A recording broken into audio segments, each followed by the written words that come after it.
The five families controlled everything. Not most things. Everything. The docks, the garment district, the construction contracts, the numbers rackets in Brooklyn, the loan sharking in Queens, the gambling in Staten Island, the unions that moved every pound of cargo in and out of the most important port city on the planet. By 1950, the Italian mafia had so thoroughly embedded itself into the infrastructure of New York City that federal prosecutors would later estimate it was easier to list what they did not control than what they did. The FBI knew their names. The NYPD knew their addresses. Half of both organizations were on their payroll. These were men who had ordered the deaths of police commissioners, men who had financed the campaigns of 3 consecutive mayors, men who had personally approved or denied every significant criminal enterprise in the 5 boroughs since before the Second World War. When they wanted something, they took it. When someone stood in their way, that person disappeared. That was not metaphor. That was the operating procedure of the most powerful criminal organization in American history. They were afraid of one man, not afraid of his government connections. He did not have any, not afraid of his media relationships. He had none, not afraid of his army. He ran 30 men, maybe 40 on a strong night, while the families could field 10,000 soldiers before breakfast. They were afraid of him, of what he had built, of what he had proven he would do to anyone who tried to take it, of the fact that they had sent men to Harlem to negotiate, to threaten, to muscle, to coerce, and every single one of those men had come back with the same report. He was not moving. He was not scared. He was not for sale.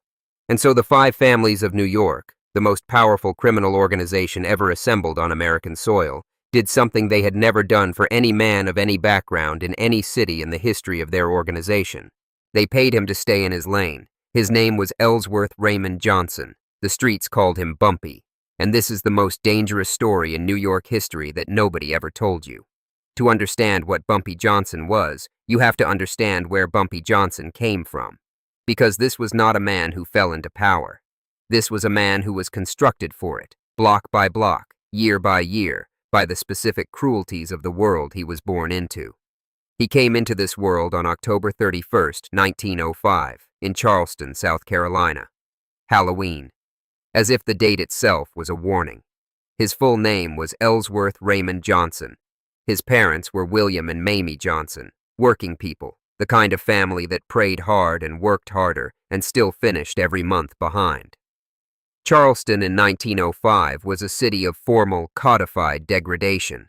The rules were not informal. They were carved into law. Where you could sit, where you could eat, where you could walk, what you could hope for. The entire architecture of the city existed to remind Black Americans daily that their labor was wanted and their humanity was not. Ellsworth was one of several children. The family was respectable by the standards of their community, clean, church-going, hard-working. But something about the boy was different from the beginning. He was preternaturally intelligent, the kind of mind that absorbed everything around it and organized what it absorbed into patterns that other people couldn't see. He read voraciously, everything he could find. He had a memory like a steel trap, dates, names, numbers, conversations. He retained it all. He also had a temper, not an explosive, uncontrolled temper, something more dangerous than that. A cold, deliberate fury that could sit underneath the surface for weeks and then materialize with absolute precision at the exact moment it was needed. When Ellsworth was a young teenager, something happened in Charleston that would shape the trajectory of his entire life. His older brother was killed.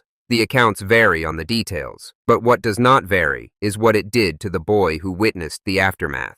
It broke something in Ellsworth Johnson's relationship with the idea that the world was governed by fairness, that hard work and righteousness produced protection, that the rules, whatever they were, applied equally to the people who made them and the people who were forced to live under them. He was sent north to live with relatives in New York City. He was around 10 years old. He arrived in Harlem. Think about that. A black child from the rigid cruelties of Jim Crow, South Carolina, deposited into Harlem in the middle of the Great Migration, when the neighborhood was being transformed from a white middle-class enclave into the cultural capital of Black America. He arrived just in time to watch something extraordinary being built. Harlem in the 1910s and 1920s was an explosion. Jazz coming out of every window, poetry being written at kitchen tables, political movements taking shape on street corners. Marcus Garvey, Langston Hughes, Duke Ellington. The energy was unlike anything that had existed anywhere in Black America before or since. But alongside that energy was another Harlem, the Harlem of the numbers game, of policy runners and policy kings, of men who had figured out that in a neighborhood systematically locked out of legitimate banking, legitimate employment, and legitimate capital accumulation, the underground economy was the only economy that offered actual upward mobility to black men without college degrees and without white skin. Bumpy watched all of it. He learned all of it. By his mid-teens, he was running in the streets, getting into scrapes, getting arrested, spending time at the Elmira Reformatory upstate before he was 16, getting out, getting arrested again. The cycle that swallowed an entire generation of black men who were smart enough to see the game clearly and had no legitimate path to play it. But here is what made Ellsworth Johnson different from every other young man going through that same cycle in 1920s Harlem. He was studying, not school. He had no use for formal education's gatekeeping. He was studying power. Who had it, how they got it, what it cost them, how it ended. He was reading Caesar and Machiavelli and the histories of European monarchies and watching the numbers men on Lenox Avenue at the same time, drawing lines of comparison that no one around him was drawing. He was 20 years old when he got his first real look at how Harlem's underground economy actually worked. And once he saw it clearly, he began to make himself indispensable to the people who ran it.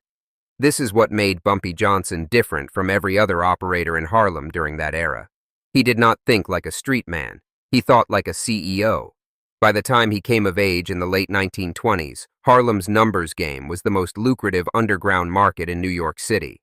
The policy racket worked simply. You bet a penny, a nickel, a dime on a 3-digit number combination. If your number hit, you got paid at 600 to 1. The numbers that determined the winning combination came from the published results of the Perry Mutual horse racing pools. Public, verifiable, impossible to fix. This was important. The entire credibility of the system rested on the fact that no one could manipulate the outcome. You were playing real odds against a real result. The policy wheels were the banks of Harlem. The people running them were the financial infrastructure of a neighborhood that the legitimate banking system had refused to serve. Stephanie St. Clair ran the most successful policy operation Harlem had ever seen. She was a West Indian immigrant, a woman in a world that belonged to men, with a financial mind that would have made her a billionaire in a legitimate economy, and a ferocity that made grown men cross the street to avoid her attention. She had built her operation over 15 years into an enterprise generating between $2,000 and $5,000 a month in 1930 dollars. Her weekly payroll covered dozens of runners, collectors, controllers, and lieutenants scattered across a distribution network that touched every block from 110th Street to 155th.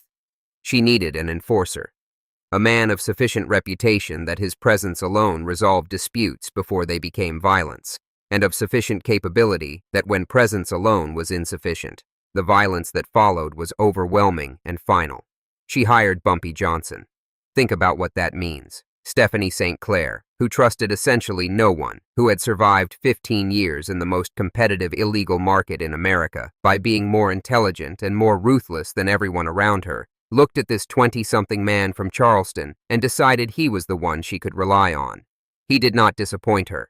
Bumpy brought to the role something that most enforcers did not have, a genuine strategic mind. He was not simply muscle, he was a systems thinker. When a collector was skimming, Bumpy did not just address the collector. He redesigned the collection process so that skimming became architecturally impossible. When a rival operation was poaching customers, Bumpy did not just push them back. He analyzed why the customers were susceptible to poaching and adjusted the product offering to eliminate the vulnerability. He was, in the language of modern business, not just head of security. He was the chief operating officer of a Fortune 500-level underground enterprise, just without the title and without the protection of legitimate law. And then Dutch Schultz arrived. Arthur Flegenheimer, known as Dutch Schultz, was a Bronx-born Jewish gangster who had built an empire in bootlegging during Prohibition and, as Prohibition ended, looked around for where to redirect his operational capacity and his appetite for revenue. He looked at Harlem, he looked at the numbers, he did the math, and in 1931 he began a systematic takeover of the Harlem policy rackets, not through competition, but through terror. Schultz was not subtle. His method was violence, direct and overwhelming. Operators who refused to hand over their wheels were beaten, their runners were assaulted in the street, their families were threatened, their parlors were bombed. One by one, the policy kings of Harlem submitted. They paid the tribute. They handed over control. They became employees in operations they had built with their own money and their own labor, now running for a white man from the Bronx who contributed nothing except the threat of murder. Stephanie St. Clair refused. Bumpy Johnson was why she could afford to refuse. For 3 years, from 1931 to 1934, Bumpy Johnson ran a guerrilla war against Dutch Schultz's takeover operation. He organized the pushback. He coordinated the resistance. His crew disrupted Schultz's collection routes. His intelligence network identified Schultz's operators and targeted them systematically. And when Schultz's men came for St. Clair's operation directly, Bumpy met them with a level of organized, precise violence that Schultz's soldiers, men who were used to targets who capitulated, were simply not prepared for. The Harlem policy war lasted years. It cost dozens of lives on both sides. It filled the crime blotters of every newspaper in New York. And in the end, Dutch Schultz did not conquer Harlem. He negotiated. He got a percentage. St. Clair kept her operation. And Bumpy Johnson, the man who had stood between the most feared bootlegger in New York and the community he had sworn to protect, became a legend. Think about that. The man who had stopped Dutch Schultz. The man who had held Harlem's line when every other operator was surrendering. He was 30 years old. The money came fast, and Bumpy Johnson spent it like he was afraid it would disappear. Picture the scene. It is a Saturday evening in Harlem in the early 1950s. The corner of 116th Street and 8th Avenue. A black Cadillac Fleetwood Series 75 pulls to the curb. The car is so polished it throws back a reflection of the streetlights like a mirror. The door opens and a man steps out. He is wearing a charcoal gray double-breasted suit that was not purchased off a rack. This is bespoke, hand-tailored at a shop on 5th Avenue that also dressed senators and film producers. The kind of establishment where they remember your measurements and you do not discuss the price. His shoes are Crockett & Jones, black Oxford cap-toes, the kind of shoe that costs more than most of his neighbors earned in a week. He is wearing a pearl gray fedora tilted at a precise angle. His cufflinks are 18-karat gold, monogrammed ERJ. He is not tall. He is not physically imposing in the way that enforcers are often imagined. Thick necks, sloping shoulders, the obvious mechanics of violence. Bumpy Johnson is lean, almost elegant. The danger is not visible in his body. It is visible in the stillness, the absolute economy of movement, the way his eyes take in the entire street in the first second without appearing to look at anything. People stop. Not obviously, not in the way you'd stop for a celebrity, but the block reorganizes itself around his presence. The bodega owner 2 doors down leans into his doorway. The numbers runner on the corner straightens up. 3 elderly women coming out of evening church pause their conversation. A group of young men who were leaning against the wall with the casual aggression of youth shift their weight, pull themselves upright. Nobody is afraid. That is the important thing. Nobody is afraid of Bumpy Johnson the way you are afraid of a threat. They are deferential the way you are deferential to someone who has earned something real. The way a neighborhood is deferential to the person who showed up when nobody else did. He walks into a restaurant on 8th Avenue. He has a standing reservation, not because he calls ahead, but because his table is always empty, because the restaurant knows he will come, and the table knows it belongs to him. He sits down. Within 4 minutes, there are 3 other men at the table, men who have been waiting for him in different parts of the restaurant, staging their arrivals so as not to look like they were waiting. These are businessmen, not in the legal sense, but in the operational sense. They have come to report numbers from the week's collections, a dispute on 127th Street that needs a decision, a new supplier in Philadelphia wanting to establish a relationship, a police captain in the 4th Precinct who is getting ambitious about his tribute payments. Bumpy listens. He asks 3 questions. He gives 4 decisions. The men leave. He orders dinner. This was what peak looked like for Bumpy Johnson. Not the flash, though there was flash. He owned a Cadillac and kept a beautiful apartment on Edgecombe Avenue in Sugar Hill, the address that said everything in Harlem in the 1950s. He wore the suits, paid the tabs, moved through the best rooms in the neighborhood with the ease of a man who had decided that the world would accommodate him and had been proven right. But what made it peak, what made it something more than just display, was the operation underneath the surface. By the early 1950s, Bumpy Johnson was the dominant black criminal figure in Harlem. His distribution network covered over 40 blocks. He employed between 60 and 80 men on direct weekly payroll, depending on the season and the operational requirements. His supply chain extended to Philadelphia, Baltimore, and Detroit. His gross weekly revenue, across policy, numbers, and later heroin distribution, exceeded $15,000 in a strong week. In a year, that was nearly $8 million, moving through an operation that had no corporate charter, no legal protection, and no safety net beyond the loyalty of the men who served it. He was also, and this is the part that requires context, one of the most genuinely respected figures in Harlem, regardless of what line of work you were in. Intellectuals sought his opinion. Ministers accepted his donations. He was photographed with musicians, writers, civil rights figures. Malcolm X knew him. Adam Clayton Powell knew him. He had read more serious literature than most men with PhDs, James Baldwin, Richard Wright, Du Bois, Toynbee, and could hold his own in conversations about history, philosophy, and geopolitics that would have embarrassed men with legitimate credentials.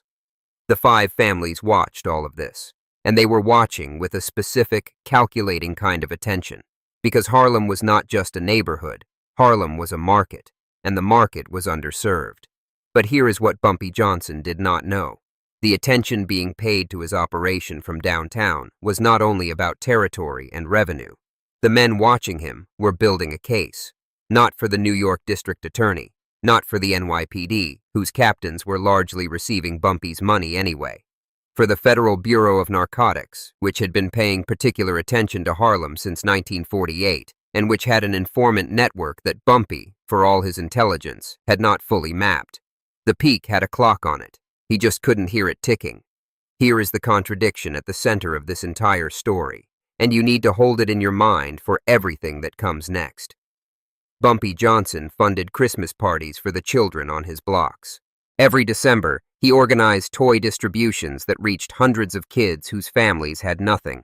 He paid hospital bills, directly, personally, in cash, for families who couldn't cover the cost of a sick child or an elderly parent.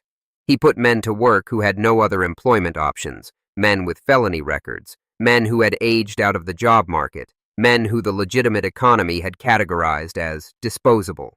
When a small business on his block got behind on rent and the landlord was moving to evict, Bumpy would sometimes cover the back rent, not as a loan, as a gift.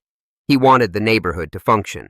He understood, with a sophistication that most policymakers of his era did not share, that a neighborhood's vitality was an ecosystem and that the ecosystem required sustaining.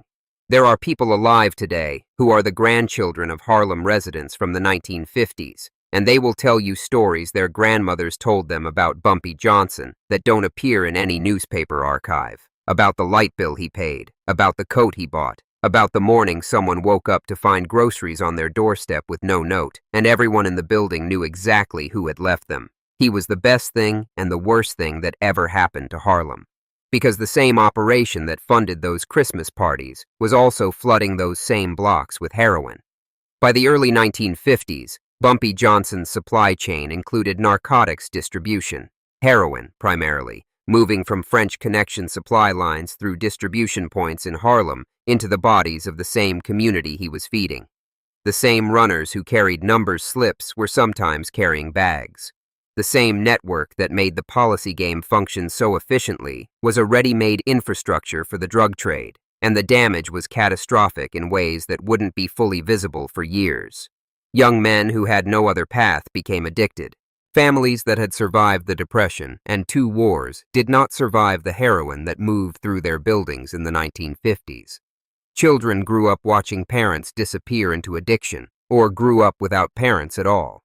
The destruction was not abstract. It was granular. It was personal. It was house by house, apartment by apartment. Bumpy Johnson knew this. He was not delusional. He had read enough history to understand extraction economies. He had seen enough of Harlem to understand what the product did to the people who used it. He kept moving the product anyway. And the neighborhood, most of it, kept loving him anyway.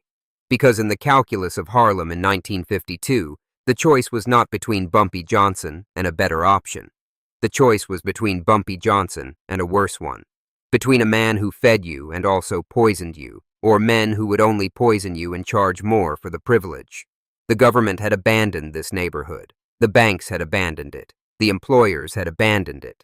The one institution that had consistently shown up, imperfect, harmful, morally compromised, but present, was Bumpy Johnson. He was destroying the community with one hand and building it with the other, and the community loved him for it because nobody else was doing anything at all. There was a young man, his name has been documented in oral histories of the neighborhood, who grew up on West 117th Street in the early 1950s, the son of a woman who sometimes got help from Bumpy's operation and who also lost her brother to Bumpy's product in 1953. This young man spent 20 years trying to articulate what it felt like to hold both of those truths simultaneously, and the closest he ever got was this. He said it was like being held afloat and drowned by the same pair of hands.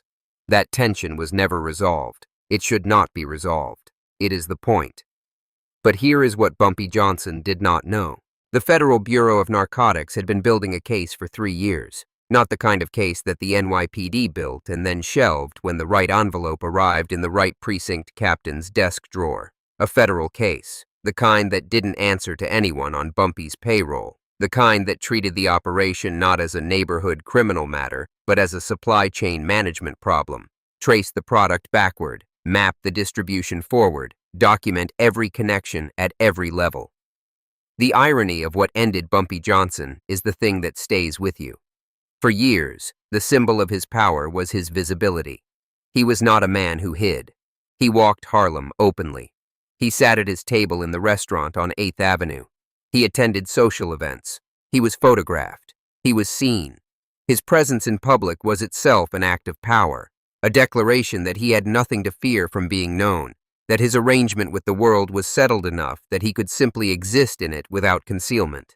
That visibility became the prosecution's evidence.